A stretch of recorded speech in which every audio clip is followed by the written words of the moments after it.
பகல் கொள்ளை சென்னை மாநகராட்சியில் சேகர்பாபுவும் கே நேருவும் சேர்ந்து அச்சு இது போன்ற கொள்ளையை எங்குமே பார்க்க முடியாது.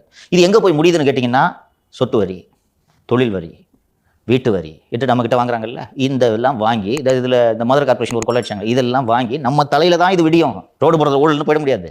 கடன் வாங்கி கொள்ளையடிக்கிற கார்பரேஷன் தானே சென்னை கார்பரேஷன். இது போல இந்த கன்சல்டன்ட் விடுறாங்க இல்லையா, இதில் இன்னொரு தமாஷ் பாருங்க. இந்த சேகர்பாபுக்கும் நேருக்கும் கொள்ளையடிக்கிறதுல அவசரம். ஸோ இந்த மழைநீர் வடிகால் வேலைகளை செய்யறதுக்கு டெண்டர் விடுறீங்க, அது கன்சல்டன்ட் மூலமாக விடணும், ரைட்டா? இப்போ ஃபஸ்ட்டு உங்களுடைய லாஜிக் படியே வச்சுக்கிட்டா கூட கன்சல்டன்ட்டை கேட்டு அப்போ எத்தனை மழைநீர் வடிகால் சரி பண்ணணும் கட்டணுன்றதை நீங்கள் ஒரு எஸ்டிமேட் கொடுங்கன்னு கன்சல்டன்ட்டை நியமிச்சு அவங்க வந்து சரி இவ்வளோ ஆகும்னு சொல்லிட்டு சொல்லுவாங்க இல்லையா? அதுக்கு டைம் இல்லை. ஸோ என்ன பண்ணுறாங்க, முதல்ல டெண்டரை விட்டு ஆளுக்கு கான்ட்ராக்டை கொடுத்துட்றாங்க. கொடுத்து முடிச்ச பிறகு இனிமேல் தான் கன்சல்டன்ட்டை சூஸ் பண்ண போகிறாங்களாம். கன்சல்டன்ட்டை சூஸ் பண்ணுறது அதுக்கு தனியாக காசு.